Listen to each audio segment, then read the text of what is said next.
सबसे पहले आप सभी जितने भी हमारे दर्शक, जितने भी हमारे कैंडिडेट और हमारे सब्सक्राइबर्स जुड़े हुए हैं हमारे इस यूट्यूब चैनल पर, आप सभी के सहयोग से open study area YouTube channel ने अपने 1 लाख सदस्यता प्राप्त कर लिया है। इसके लिए बहुत बहुत कंग्रेचुलेसन और बहुत बहुत शुक्रिया आप सभी का हमारे साथ सपोर्ट दिखाने के लिए। आज हम देखेंगे दोस्तों बिहार लाइब्रेरियन भर्ती 2025 के लिए प्रैक्टिस सेट नंबर 2, जो कि बहुत ही मस्ट इंपॉर्टेंट है। जैसे भी क्वेश्चंस बिहार लाइब्रेरियन में पूछे गए हैं विगत वर्षों में विभिन्न स्टेट्स में जो लाइब्रेरियन के एग्जाम्स हुए हैं, उसी को मिला जुला करके क्वेश्चंस रखे जाएंगे आपके भी एग्जामिनेशंस में, जो बीपीएससी के द्वारा हेल्ड की जाएगी। याद रखिएगा दोस्तों, यह प्रैक्टिस सेट नंबर 2 है। यदि किसी भी प्रकार से आपका यदि कोई क्लास छूट गया है तो हमारे इस YouTube चैनल के प्लेलिस्ट में चले जाइएगा। वहाँ पर दोस्तों फ्री में हर एक चीज़ जो है आपको उपलब्ध कराया गया है, और अभी जो जितने भी क्लासेस आएंगे आपको फ्री क्लासेस दिए जाएंगे, इसमें किसी भी प्रकार की कोई दो राय नहीं है। तो प्रैक्टिस सेट नंबर 2 की शुरुआत करेंगे। आप यदि चैनल पर नए आ रहे होंगे और बिहार लाइब्रेरियन की तैयारी करते हैं, BPSC TRE 4 की तैयारी कर रहे हैं या बिहार पुलिस एग्जामिनेशन की तैयारी कर रहे हैं, तो हमारे इस चैनल के साथ जरूर जुड़िएगा। तो आइए सर देखते चलते हैं अपने पहले नंबर क्वेश्चंस आज के इस सेशन का। आज के सेशन में कुल मिलाकर के 35 क्वेश्चन हम रखेंगे। टारगेट होगा कि 35 में कम से कम आप 30 प्लस जरूर कर लीजिए। इसमें सबसे पहले हम लोग जो है लाइब्रेरी साइंस के क्वेश्चंस को देखने जा रहे हैं। जैसा कि पहला प्रश्न आपके स्क्रीन पर दिखाई दे रहा है, और पहला प्रश्न ये रहेगा, ध्यान से देखिएगा। पहला प्रश्न कहता है दोस्तों कि कौन सी प्रणाली पुस्तक वर्गीकरण के लिए उपयोग होती है? मार्क 21, DDC, CCC या फिर ISBN। याद रखिएगा, जो दिया गया ऑप्शन है उसमें कौन सी प्रणाली पुस्तक वर्गीकरण के लिए मुख्य रूप से उपयोग की जाएगी और सबसे उपयोगी है उसका हम लोग DDC बोलते हैं। अब सोचिएगा DDC क्या है दोस्तों। याद रखिएगा, DDC का पूरा नाम जो होता है उसको डेवी डेसिमल क्लासिफिकेशन बोलते हैं। याद रखिएगा, DDC का पूरा नाम डेवी डेसिमल क्लासिफिकेशन है, और ये डेवी जो है इन्होंने संयुक्त राष्ट्र अमेरिका में सबसे पहले इनकी जो DDC है वो छपी हुई थी, 44 पृष्ठों की थी। 1876 की दौर की वो बात है जिसमें 44 पृष्ठ होती है। दोस्तों इनसे पहले जो भी पुस्तकालय में किताबों को संयोजित किया जाता था, ठीक है, उसको जो खंदे होते हैं पुस्तकालय में उस पर रखे जाते थे, उस पर पुस्तकों को रखने का क्रम जो होता था वो पुस्तकों की जो खरीदारी होती थी तो खरीदारी काल के आधार पर की जाती थी, जब DDC नहीं था तब। लेकिन जब से DDC आया उसके बाद से जब किताबों को संयोजित की जाती है पुस्तकालय में तो उसमें कॉल नंबर दी जाती है, ठीक है, और कॉल नंबर के आधार पर पुस्तकों को वर्गीकृत किया जाता है। तो दिए गए ऑप्शंस में कौन सी प्रणाली पुस्तक वर्गीकरण के लिए उपयोगी है? DDC। ऑप्शन नंबर बी इस प्रश्न का राइट आंसर है।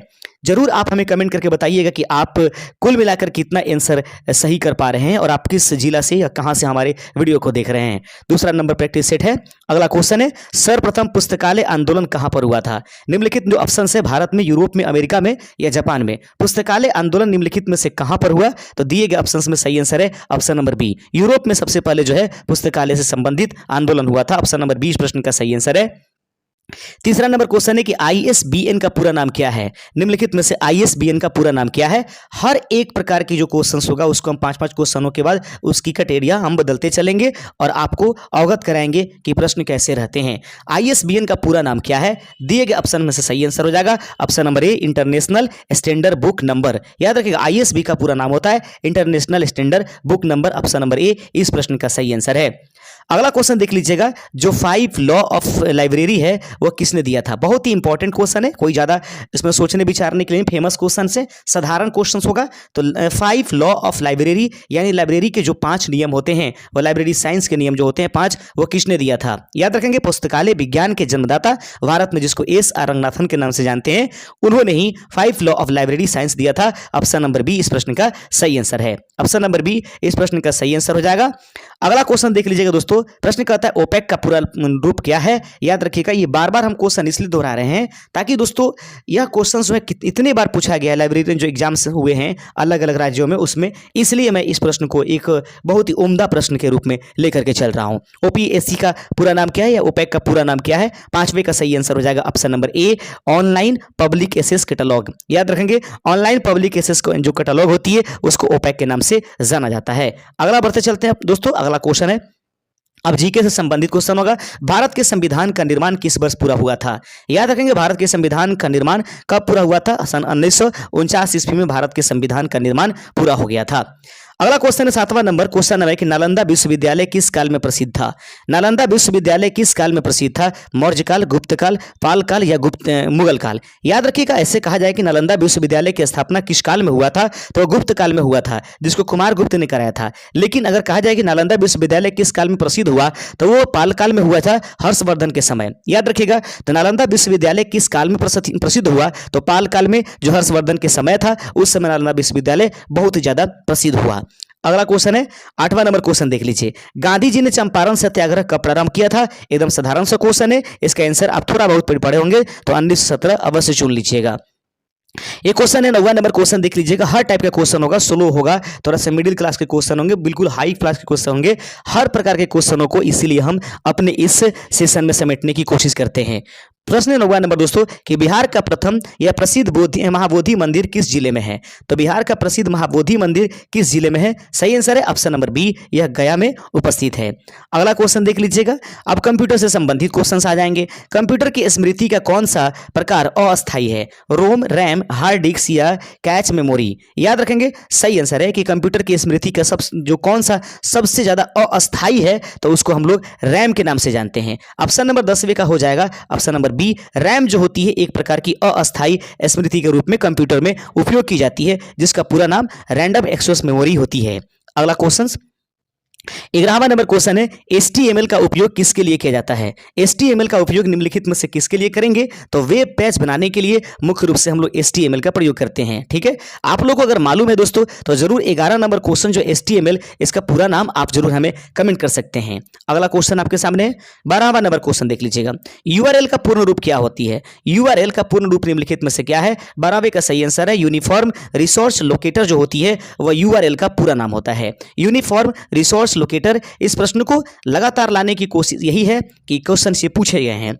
कंप्यूटर के सीपीयू में कौन से दो भाग होते हैं? अब थोड़ा सा ये टफ क्वेश्चन हो गया, कंप्यूटर के सीपीयू में कौन से दो भाग उपयोग किए जाएंगे? 13वें का सही आंसर हो जाएगा ALU और CU। ठीक है, ALU और CU जो होती है वो कंप्यूटर के सीपीयू में लगी जाती है। यह दो जो है वो मुख्य रूप से कंप्यूटर के सीपीयू के भाग माने जाते हैं। 13 का ऑप्शन नंबर ए इस प्रश्न का राइट आंसर हो जाएगा। 14वां नंबर क्वेश्चन आपके सामने है कि किस सॉफ्टवेयर का उपयोग डाटाबेस प्रबंधन के लिए होता है? वह कौन सा सॉफ्टवेयर है जिसका उपयोग डाटाबेस प्रबंधन के लिए हम लोग करेंगे? MS Word, MS Excel, MS Access या पावर पॉइंट? याद रखेंगे, 14 नंबर प्रश्न का सही आंसर हो जाएगा किस सॉफ्टवेयर का उपयोग डाटाबेस प्रबंधन के लिए किया जाएगा? 14वें का ऑप्शन नंबर सी इसका सही आंसर हो जाएगा। MS एक्सेस का प्रयोग जो है डाटाबेस प्रबंधन के लिए किया जाता है। 14 का ऑप्शन नंबर सी इस प्रश्न का सही आंसर हो जाएगा। 15वां नंबर क्वेश्चन दोस्तों, बिहार स्पेशल से भी क्वेश्चंस आपको एग्जाम्स में देखने को मिलेंगे। तो गंगा नदी बिहार में किस ओर से बहती है? देखिए, बिल्कुल साधारण क्वेश्चन है कि गंगा नदी जो है वह गंगा नदी के किनारे बिहार की जो राजधानी है पटना वह रुका हुआ है, और यह गंगा नदी जो है पटना के उत्तर दिशा में है। लेकिन अब क्वेश्चन है कि गंगा नदी बिहार में किस ओर से बहती है? तो याद रखेंगे, यह जो है उत्तर प्रदेश से आकर के हमारे बिहार में चौसा बक्सर में आकर के प्रवेश करती है और बिहार में 445 किलोमीटर की यात्रा करती है, अर्थात यह पश्चिम से आकर के पूरब की तरफ बहती है।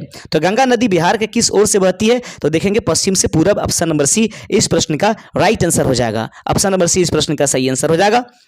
अगला क्वेश्चन है कि बिहार की राजधानी कब पटना बनी? याद रखेंगे, बिहार की राजधानी पटना कब बनी थी? याद रखेंगे 1912 में, 1920, 1936, 1947। याद रखिएगा, बिहार की जो राजधानी है पटना उसको 1912 में बनाया गया। याद रखिए, जब बंगाल से विभाजन हुआ और उस समय उड़ीसा हमारे साथ था, उस दोनों को मिलाकर उड़ीसा और जो बिहार था उन दोनों का संयुक्त राजधानी वो होती थी पटना, और वो 1912 ईस्वी में बनाया गया। ऑप्शन नंबर ए इस प्रश्न का सही आंसर है। 15 नंबर क्वेश्चन है कि 5 लॉ ऑफ लाइब्रेरी साइंस में कौन सा पहला कानून है? याद रखेंगे, पहला नियम क्या है? बहुत ही मस्त क्वेश्चन है। 5 लॉ ऑफ लाइब्रेरी साइंस में कौन सा पहला नियम होता है? तो याद रखेंगे, पुस्तकें उपयोग के लिए होती हैं। ऑप्शन नंबर ए इस प्रश्न का सही आंसर है। ऑप्शन नंबर ए है कि पुस्तकें उपयोग के लिए होती है। 5 लॉ ऑफ लाइब्रेरी साइंस में यह पहला नियम है। आगे बढ़ते चलते हैं।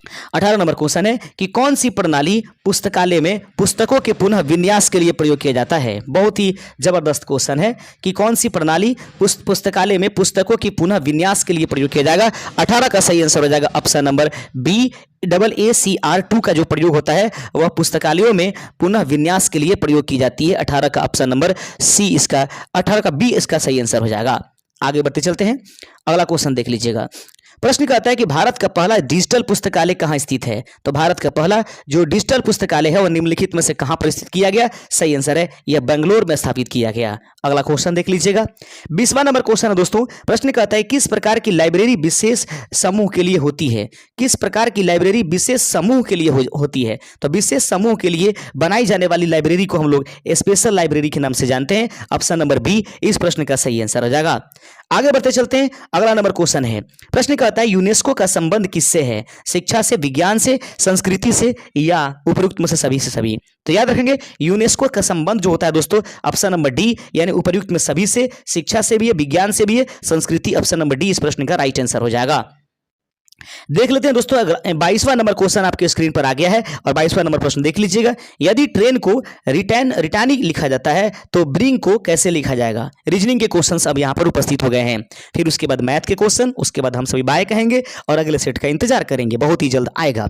इसके लिए आपको जरूरी है चैनल को सब्सक्राइब करके और वीडियो को लाइक कर दीजिए और बेल आइकन जरूर बजा दीजिए ताकि आप आसानी पूर्वक हमारे इस चैनल से प्राप्त होने वाले नोटिफिकेशन को रिसीव कर पाएं। प्रश्न है यदि ट्रेन TRAIN को RTANI लिखा जाता है तो ब्रिंग BRING को कैसे लिखा जाएगा? तो बस देख लीजिए TRAIN, एक चीज मिला लीजिए, ए जैसे का तैसा अपने स्पेस से बदला हुआ है लेकिन RT के स्थान पर और TR के स्थान पर उस तरीके से हो गया ये R और T दिखाई दे रहा है, RT ए जैसे का तैसा, फिर इसको बदल दिया गया है N और I, यानी वही काम हमको इस संख्या के साथ करना है। I जैसे का तैसा पहले ला देना है R, फिर ला देना है B, इसको बदल दीजिए यहाँ पर G और यहाँ पर बदल दीजिए N, RBIGN, option number C में इसका सही आंसर है। अगला क्वेश्चन बड़ा ही जबरदस्त है, प्रश्न को देख लीजिए। यदि ए का अर्थ जोड़ होता है, बी का अर्थ घटाव होता है, सी का अर्थ गुना है और डी का अर्थ भाग है तो 12A 4C 2B 10D 2 का उत्तर क्या होगा? ठीक है, बस आइए बैठा लेते हैं। सबसे पहले 12 रहने दीजिए, ए के बदले में हम लोग क्या प्लस प्रयोग करने हैं, प्लस कर दीजिए, 4 जैसे का तैसा रहने दीजिए, उसके बाद हमको सी प्रयोग करना है, सी के बदले गुना कर दीजिए, उसके बाद 2 प्रयोग कर दीजिए, फिर बी के बदले में हमको माइनस प्रयोग करने, माइनस कर दीजिए, 10 लिख दीजिए, डी के बदले भाग और बट्टा, सबसे पहले कटा दीजिए, 2 पचे 10, गणित का नियम लगा दीजिए, 12 हो जाएगा, अब प्लस 4 दूना 8, अब माइनस हो जाएगा 5, 12 8 20 में से 5 घटाइए हो जाएगा 15, ऑप्शन नंबर ए इस प्रश्न का सही आंसर है। आगे बढ़ते चलते हैं, अगला क्वेश्चन है 24 नंबर क्वेश्चन रीजनिंग के लिए है। एक श्रृंखला में अंतराल भरे, यानी कि दिए गए श्रृंखला में अंतराल भरिए, ठीक है, आइए बनाते हैं। 1 का स्क्वायर प्लस 1 कीजिए बराबर 2, अब वहीं 2 का स्क्वायर प्लस 2 कीजिए, 2 दूना 4 और 2 6, फिर उसके बाद 3 का स्क्वायर कीजिए प्लस 3 जोड़िए, 3 तरीका 9 और 9 3 12, यही नियम है शायद। उसके बाद 4 का कीजिए, 4 का स्क्वायर प्लस 4, 4 चौका 16 4 20, तो अगला हमको 5 कर देंगे तो हो जाएगा 5 का स्क्वायर प्लस 5 5 25 5 30, ऑप्शन नंबर ए इस प्रश्न का सही आंसर हो जाएगा। आइए बढ़ते चलते हैं, 25वां नंबर क्वेश्चन जो है ब्लड रिलेशन से लिया गया है रीजनिंग का। एक परिवार में ए का बी से संबंध पिता का है, यानी ए का बी से संबंध पिता से है, तो यानी कि ए पिता है और बी क्या है, पुत्र है। बी का सी से संबंध पिता और बेटा का है, यानी बी का सी से संबंध पिता और बेटा का है, यानी कि अब ये पिता हो गए और ये बेटा हो गए, ठीक है। उस कंडीशंस में कहता है सी ए से कैसे संबंधित है, सी ए का क्या लगेगा, याद रखेंगे तो ए का पोता लगेगा, ऑप्शन नंबर सी इस प्रश्न का सही आंसर है। आगे बढ़ते चलते हैं, 26वां नंबर क्वेश्चन है दोस्तों कि यदि बुक को 43 लिखा जाता है तो पीएन को यानी कि पेन को क्या लिखेंगे? बनाने के लिए हम देखिए BOOK आखिर क्या किया है कि 43 आया है, आइए हम करके देखते हैं इसको। सबसे पहले बी का मतलब 2, अंग्रेजी वर्णमाला में 2 नंबर पर बी है। ओ मतलब कितना होता है 15, 15 2 है तो 15 दूना 30, अब प्लस के मतलब होता है 11, 11 में 2 जोड़िएगा 13 हो जाएगा और 13 में 30 जोड़ लीजिएगा 43 हो जाएगा। उम्मीद करते हैं कि ये 43 तो हो गया। इसी तरीके से पेन का निकालना है PEN, तो सबसे पहले पी खोजेंगे। पी के लिए 16, ई का मतलब क्या होता है 5 और एन का मतलब होता है 14, तो 16 में 14 जोड़िए 30 और 30 में 5 जोड़िए 35, ऑप्शन नंबर बी इस प्रश्न का सही आंसर है। अगला क्वेश्चन है किसी संख्या का 25% क्या होगा? किसी संख्या का 25% निम्नलिखित में से क्या होगा? तो x गुने 25 परसेंट का मतलब 1 गुने 20 सॉरी 25 है यहाँ, तो 25 बटा क्या 100, 25 चौका 100, 1 गुने 1/4 यानी कि 1/4 से भाग लग जा रही है, तो इसका मतलब होता है 1/4। किसी संख्या का 25% 1/4 होता है। आइए बढ़ते चलते हैं। 28 नंबर क्वेश्चन आपके स्क्रीन पर ये उपलब्ध करा दिया गया है, थोड़ा छोटा कर लेते हैं। 28 नंबर क्वेश्चन है बेहद आसान। एक ट्रेन 120 किलोमीटर प्रति घंटा की गति से चलती है, वह 2 घंटे में कितनी दूरी तय करेगी?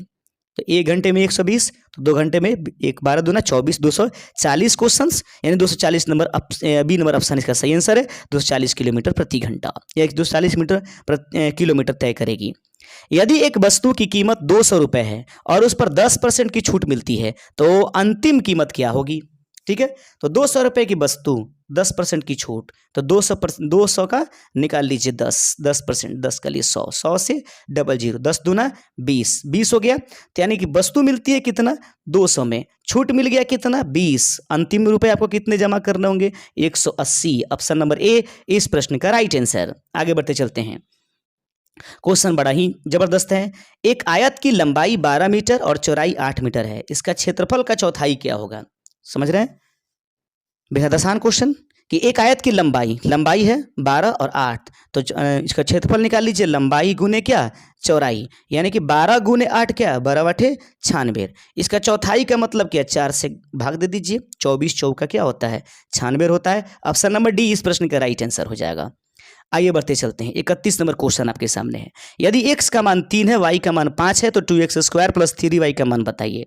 तो देखेंगे 2 गुने 3 का स्क्वायर, क्योंकि x का मान रखना है, प्लस 3 गुने y का मान 5 रखने हैं। तो बोले 3 3 का 9, 9 दूना 18, अब प्लस 3 5 15, 18 में 15 जोड़िए तो 8 5 13 और 1 1 2 3 यानी 33 इसका राइट आंसर हो जाएगा। आगे बढ़ते चलते हैं।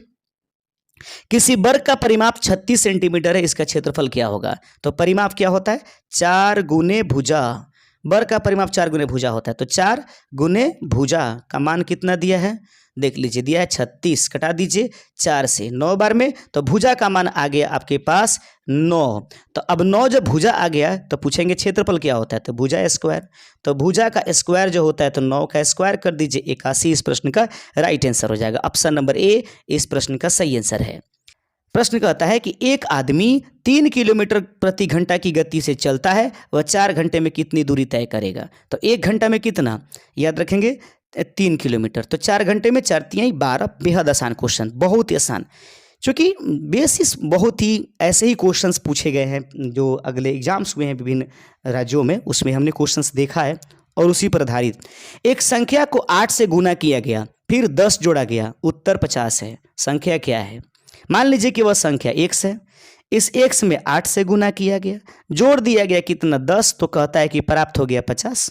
तो 8 में x जोड़िए 8x और बराबर 50 में से 10 घटाइए 40 और 40 को घटाइए 8 5 40, यानी x का मान कितना हो जाएगा 5, यानी वह संख्या हो जाएगी 5। दोस्तों उम्मीद करते हैं कि यह प्रश्न आपको 100% आ गया होगा और कामयाबी आपको हासिल होगी। चलते चलाते एक क्वेश्चन आपसे अंत में पूछ लेते हैं, इसका आंसर जरूर आप कमेंट कर दीजिएगा। एक क्वेश्चन यहाँ पर है, एक वस्तु को 20% लाभ पर 240 में बेचा गया, उसकी लागत कीमत क्या थी?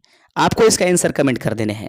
एक प्रश्न है, देखते हैं कि कौन कौन सही आंसर इसका कमेंट कर देते हैं। एक वस्तु को यदि 20% लाभ पर 240 में बेच दिया गया तो उसकी लागत कीमत क्या थी? इसका कमेंट जरूर कीजिए। और जाते जाते रिक्वेस्ट है कि प्लीज़ बिना सब्सक्राइब किए हुए मत जाइएगा, क्योंकि अगला सेट बहुत ही जल्द आने वाला है। शुक्रिया, जय हिंद।